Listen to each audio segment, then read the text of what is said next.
Alors bonjour, maintenant je vais vous montrer comment on file aussi avec le rouet. Le rouet, dans mon cas, qui est automatique. Ce que j'aime bien faire, tantôt on avait fait les roulages là, dans la première partie. Alors, ce que j'aime bien faire aussi, moi, c'est d'étirer un petit peu mes fibres avant de la filer.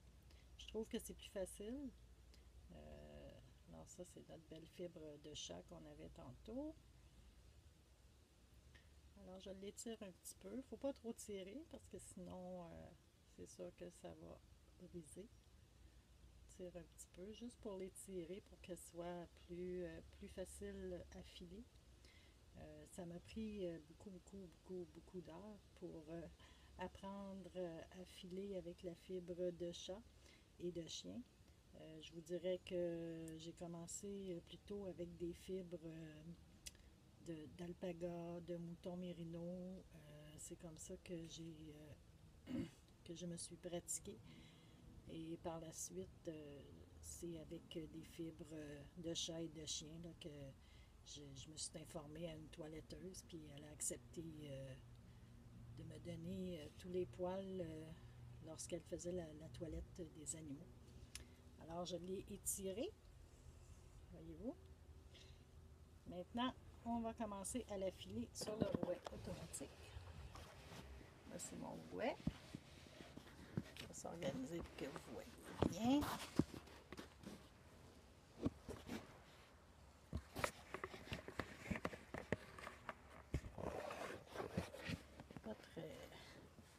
J'ai pas une très bonne caméra. Je filme avec mon iPad, donc. Alors voilà. Ça, ici, j'ai mon rouet. Je vais chercher mon petit fil. Et on va partir.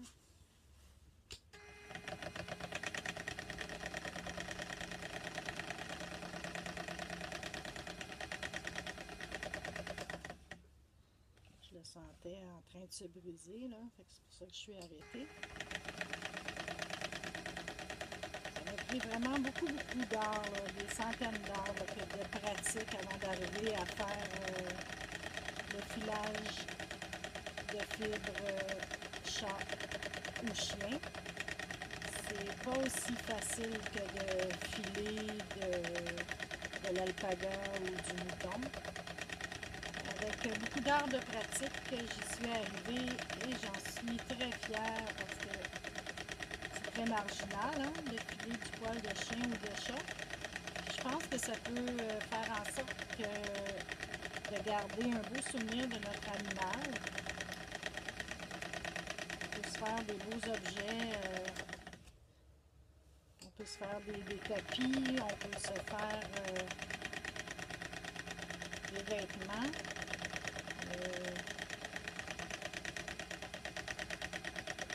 Des petits toutous qu'on peut garder comme ça, des couvertures.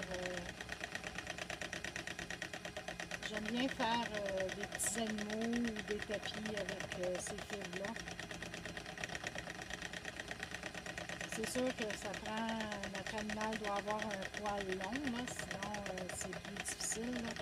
Pour le chien, c'est plus, la fibre provient plus du brossage de l'animal, parce que c'est le sous-poil qui est bon et qui fait une belle laine douce, tandis que le poil intégral d'un chien, c'est plus rude. Mais pour le chat, c'est tout le poil, autant celui du brossage que lorsque on fait la toilette du chat et qu'on le rase pour qu'il ait moins chaud l'été. C'est tout le poil qu'on peut prendre, comme le lapin angora, c'est tout le poil du lapin qui est pris. Alors,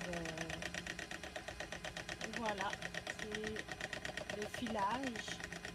Les fibres se tournent et s'amalgament ensemble. C'est ce qui donne un fil un très beau fil là, voyez-vous, j'ai un très beau fil ici.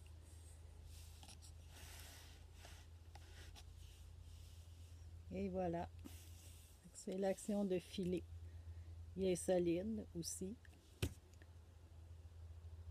Alors, dans une prochaine étape, je vous montrerai le retard. Et il y aura plusieurs autres étapes aussi, là, qui est de mettre notre fil en écheveau. Ensuite, il faut le laver dans le vinaigre, dans le savon, pour enlever toutes les particules qu'il pourrait y avoir, là, qui fait les allergies souvent là, des gens. Donc, une fois que le fil est bien lavé, il ne devrait plus y avoir de problème d'allergie, le chat ou de chien, puisque tout ce qui fait les allergies sont enlevés du poil.